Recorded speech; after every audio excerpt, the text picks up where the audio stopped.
everybody, season's greetings, happy holidays. Welcome back to Big Balls Fantasy Football. It's week 16. Yes, we're in the holiday spirit here. That's why JENILEE and I are not together. Everybody needs to spend time with their families, of course, and just like at Thanksgiving time, we need to film separately because we have to be with our families and our friends for the holidays. We, in our Big Balls Fantasy Football Show League, have a big showdown coming up. Greg the Beast here, he's fighting for third place. Yes, I am. I lost to Smash last week, who has been in first place the entire season, and she took me out. It was a really, really close squeaker, 149 to 146, and it was all because of Stafford versus Hightower on Monday Night Football. And hey, we are going to have JENILEE versus Smash for all the marbles. Cash lost in the other matchup this week, so hey, may the best woman win.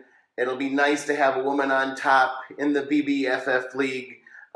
Smash versus JENILEE. It's going to be really, really tough. Both of them are hard competitors, and I'm going to be rooting from both. So just may the best person win. Good luck to both of you. In my work league, I want to give a personal note to the Detroit Lions for not playing Theo Riddick really at all this week. All I needed was 9 points out of Theo Riddick, and I could be in the finals this week. But unfortunately, that didn't happen. Congratulations to you, Damien. I am playing in the third place match up against JENILEE, so I got to play her too this week. Tough competitor, of course, as you know, and has wonderful picks for you here on the show. So, hey, JENILEE, I'm coming for you, all right? I want that third place. I would at least want some money in my work league, damn it. All right, enough of our own personal leagues. Let's get on to your league. You need to win this week, and we are doing, again, studs versus duds. These are my studs versus duds. We're doing two scenarios, and I'm gonna tell you which matchup is the better one to take in these situations. Let's get right on to it. My first matchup is with quarterbacks. We are looking at Phillip Rivers versus Oakland's D on Christmas Eve. This is going to be a tough game, and I know you're saying, I want to get some quick points with Phillip Rivers, and the matchup is fantastic. Oakland gives up the 8th most points to quarterbacks, but hey, this is a rivalry game. We know these are fantasy poison, everybody. It's not a sure thing. Just because it looks good on paper doesn't mean you're going to get those points. Nobody beats Phillip Rivers more than Phillip Rivers himself, and I think he's going to get into his head in this game, and he might put up a touchdown for you, maybe 200 and some yards on the low end, but you really need points this week, and the person you can get that out of is Eli Manning, who's sitting out on a lot of waiver wires. What I'm going to get into in my picks this week are a lot of steals, a lot of people that are sitting out on the waiver wire and are better situational starts than the ones you probably have in your lineups. Eli Manning is playing versus Minnesota that gives up the 13 least points to quarterbacks. That's still a good range in there. Minnesota have given up some 300-point games to some quarterbacks, and Eli Manning can stud out when he wants to. Yeah, he slumped for you in the middle of the season. That's why he's sitting on a lot of waiver wires. But I just like this matchup, and he is streaking his ass off. Eli Manning has had 8 touchdowns and 582 passing yards total in the last 2 weeks. 4 of those touchdowns came versus Carolina, a tough defense last week. So, Phillip Rivers completed 26 of 36 passes for 311 yards and 3 touchdowns with 2 picks last week against the Dolphins. And I know you're saying, well, he's streaking too. No, Phillip Rivers is not. 2 weeks before that, he didn't even get a touchdown. So I like Eli Manning in this pitting of quarterbacks this week. Go up and pick him up off the waiver wire if you have a situation like mine where I have Aaron Rodgers playing. And Aaron Rodgers has not been putting up fantasy points in your playoffs. I'm banking on Eli. I think you should too if you have a bad matchup like I do.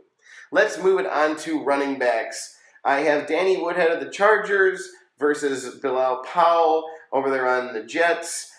Danny Woodhead's playing up against Oakland, and I know you're saying, hey, you just told me not to play any players in this rivalry game on Christmas Eve. This is a good situation for Danny Woodhead. Oakland gives up the 11th most points to running backs. Bilal Powell is in a bad matchup against the Patriots, giving up the 5th least points to running backs. Both of these players are probably sitting out on the waiver wires. I know for sure Powell is. He's one of the top pickups this week, and that's because he had a great week last week. He's been Ryan Fitzpatrick's check down guy in 2-minute situations. He caught a big wide open 12-yard touchdown last week. But, I mean, we all know that Chris Ivory has been the dude there. Powell has had a few good weeks being the check down guy. And I just don't think you want to play anybody against the Patriots. Yeah, their defense isn't as good as it used to be, but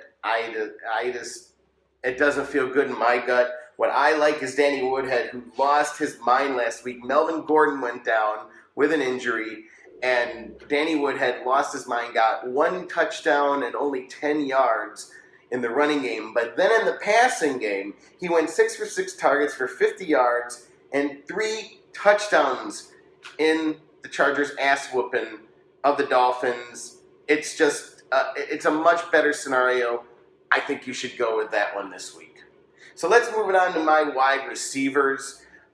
One of the big pickups this week is Ted Ginn Jr. on the Panthers, who, of course, has been losing his mind the last few weeks.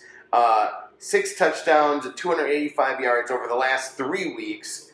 He's, of course, Cam Newton's speed guy now, and he has been just hauling the long ball to him, dumping off to him as well. The Panthers are playing the Falcons this week, who give up the 2nd fewest points to wide receivers. But I still think this is a good steal. I think you're going to get a lot of points out of them, even though they have a good secondary over on the Falcons. I think that the Falcons are going to get behind in this game, and I think the Panthers are going to strike early and often to Ginn.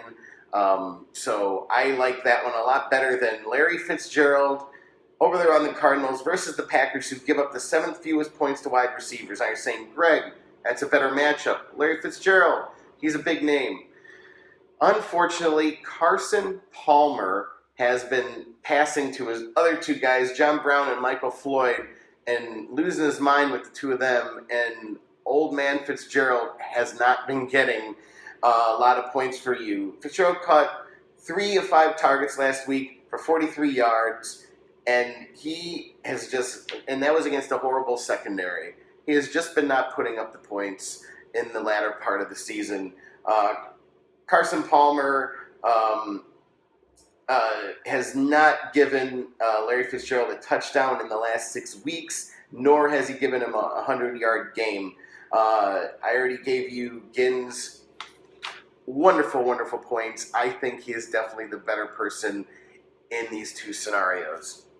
Let's move it on to tight ends. I'm going to bring up Will Tye over there on the Giants, and you're saying, who the hell is Will Tye? Never heard of him. He's sitting on your waiver wire. He has been having a great few weeks over there on the Giants, and this week he's playing the Vikings defense, who give up the 15th fewest points to tight ends. That's still way down there on the fewest points ratio for me. Much better than who you'd be looking at, Jordan Cameron, who has been a bust over there on the Dolphins. Just a crappy year for Jordan, who was losing his mind on the Browns and now goes over to the Dolphins and just has not been getting any love from Ryan Tannehill. I don't know if it's the fact that he hasn't been able to get open, or I don't know if Tannehill just isn't looking his way. You're going to look at the 2 names there and you're going to say, oh, Jordan Cameron's sitting out on the waiver wire. I don't know why 49% of people still have him on their teams. Maybe he's sitting on the bench, but he has just been not getting the points. Cameron hasn't broke 50 yards since week 1 with 73 yards. He only has 2 touchdowns and 346 yards. 2 touchdowns and 346 yards this season. Will Tye caught 5 of 8 targets for 43 yards and a touchdown in the Week 15 game against the Panthers. He's had a touchdown in each of the last 2 weeks, and he's totaled 227 yards in the last 3. He has become Eli Manning's check down guy. I already gave you Eli Manning. Why not throw in Will Tye too as well and get your points on both sides of the ball? So finally, let's get to defenses. I am telling you to either use the Oakland's defense at home versus the Chargers again in this Christmas Eve game, or the Detroit D versus the Niners. The San Diego defense gives up the 4th most points to defenses. San Francisco gives up the 5th most points to defenses. Oakland's defense has really turned it on. In the latter half of the season. The defense has recorded 21 sacks over the last 5 weeks. That is the most sacks in that span of time. They've also gotten 5 fumble recoveries. The San Diego offense has not been great, as I was already saying. There are a few touchdownless weeks for Phillip Rivers. You're better off playing somebody like Danny Woodhead that needs to get underneath the Oakland defense and maybe get some short balls thrown to him in check down situations and then getting a lot of yards after the catch. I would definitely take Oakland's D this week against the Chargers in this game. Detroit's D is not a bad one to pick up either. It's a close option, I would say. Detroit's defense has improved, especially in their pass defense. They haven't given up more than 170 passing yards in the last 4 weeks. They're also, it's the Niners offense, really. This is just, it's Blaine Gabbert, who had maybe one good week, and now he's been struggling. Nothing better than putting a good rising defense up against a struggling quarterback. So not a bad one to pick up if you need it. If you have a bad situation at defense, Lions might be an option, but I would definitely go with Oakland instead. So that's it, and we're probably going to do a season ender over there at the Tin Horn, our Bears bar. Not a lot of love going over there at the Bears bar.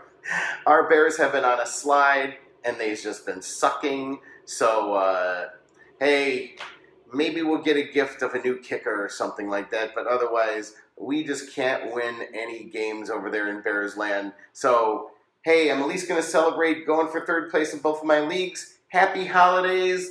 Hope you get something good under the tree this year and in your stocking. And we will talk to you next week.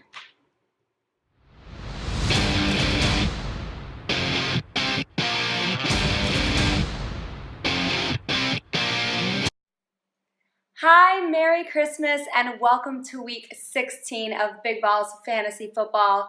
I am JENILEE and I have your picks. This is my little sidekick Zoe here, and I have your picks for week 16, which for a lot of you is going to be the finals in your playoffs. So that's right, it's the week of Christmas, it's championship week. Let's get you guys some wins out there. I know I am playing for one of my championships in one of my leagues.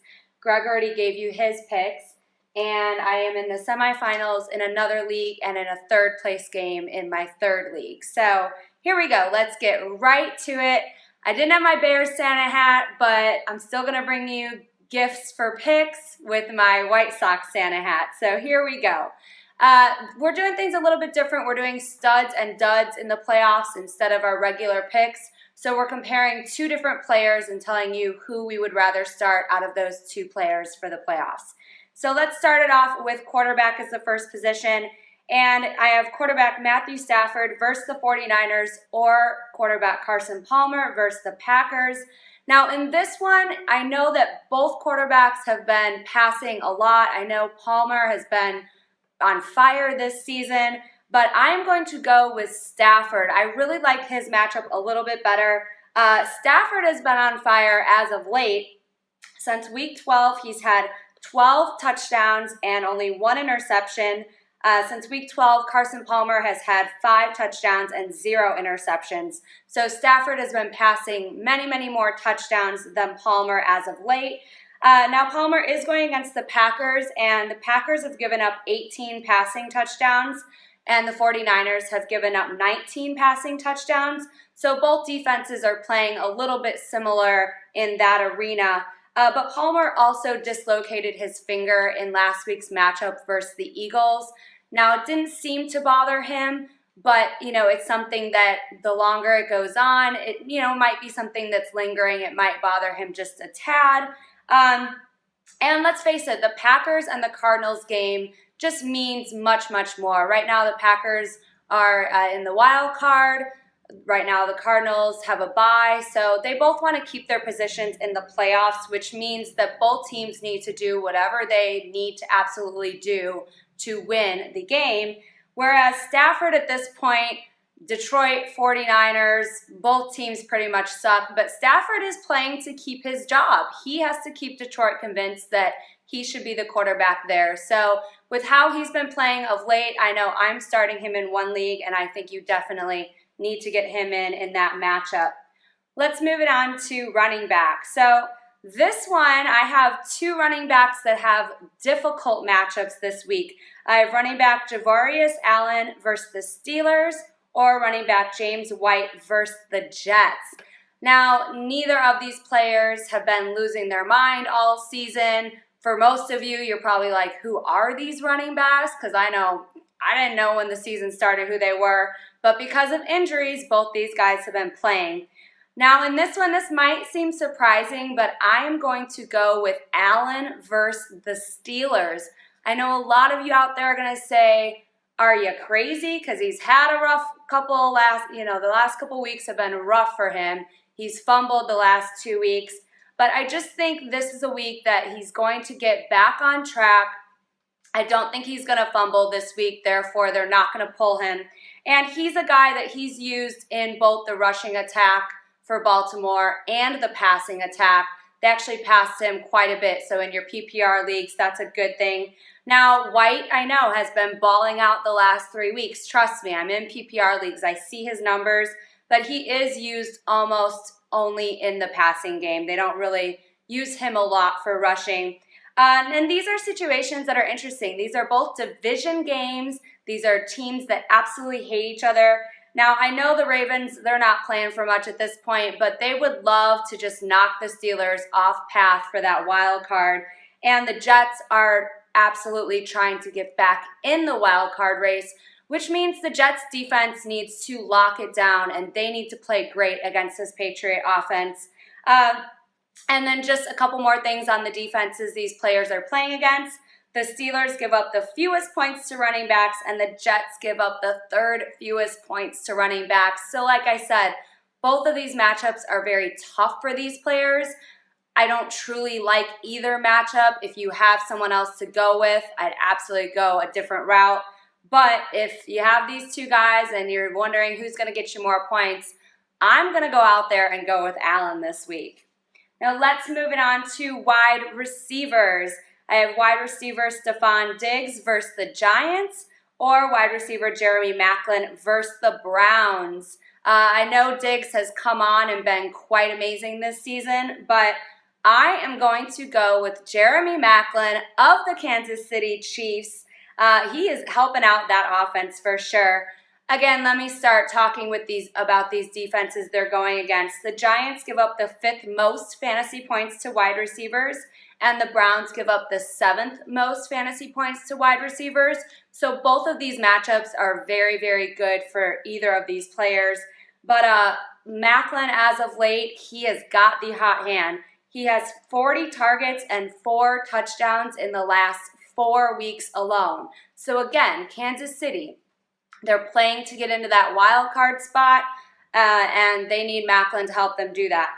Diggs has 2 touchdowns in the last 4 weeks, again, compared to Maclin's 4 touchdowns, but he had both of those touchdowns last week against the Bears. So the previous 3 weeks, he had 0. I know he had a few weeks in the middle of the season that he was super, super hot, but he's fallen off a little bit. And last week, Jermaine Kearse completely burned the Browns defense for 110 yards, and Baldwin had 2 touchdowns. So again, this Browns defense is not very good against wide receivers. and you got to get Macklin in your lineup and expect him to ball out for the Chiefs. Let's keep it on moving. We have tight ends. Tight end Zach Miller versus the Buccaneers, or tight end Julius Thomas versus the Saints. I am going to go with the Julius Thomas in this one. I love his matchup this week.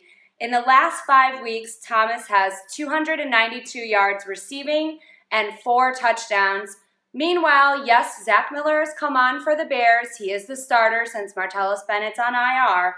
And he's had 205 yards in the last 5 weeks, but he's only had 2 touchdowns. So Julius Thomas is getting in the end zone much, much more. Bortles is looking his way when it comes to passing those touchdowns. And the Saints is who he's going against. The Saints give up the most fantasy points to tight ends.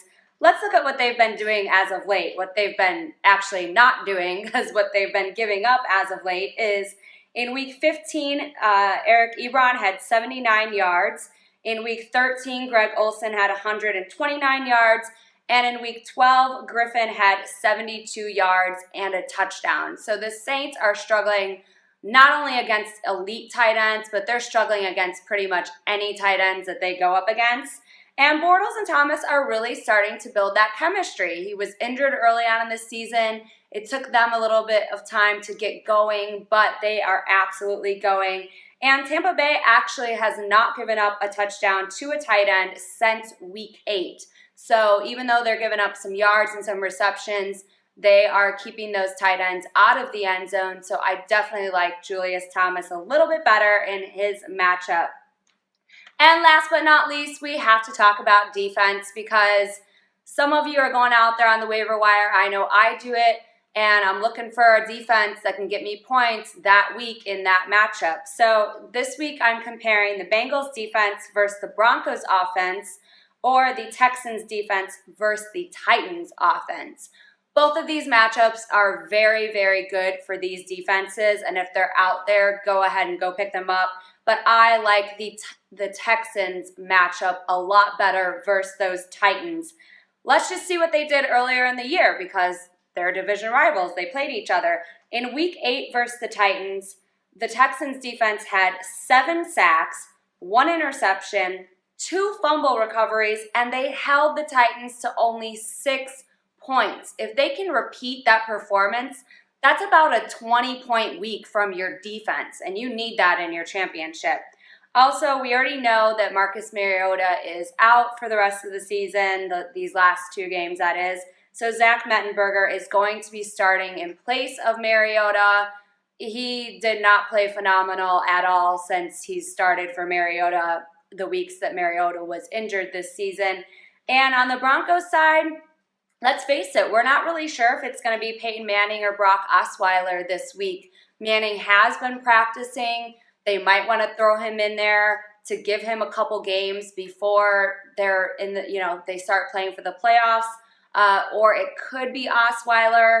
But definitely, I know Manning wasn't having a great season at all. He was having a completely crappy season. But if he's in there, it is still very much an upgrade from Osweiler to this Broncos offense. And I know Osweiler's been struggling the last couple weeks too. But like I said, both of these defenses are very good.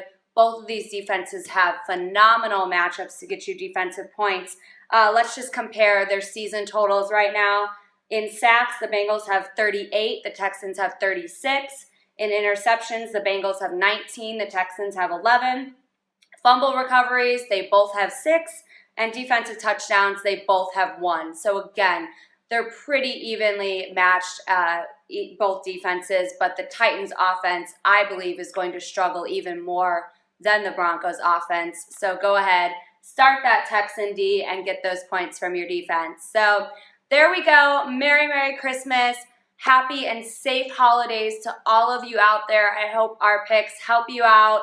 This is the last week of our picks, but I think we're going to try to have a finale show from Tin Horn, which Greg might have to do by himself because I will probably be working. But anyways, happy holidays, happy New Year as well if I don't get to see you guys before then, and good luck in your finals.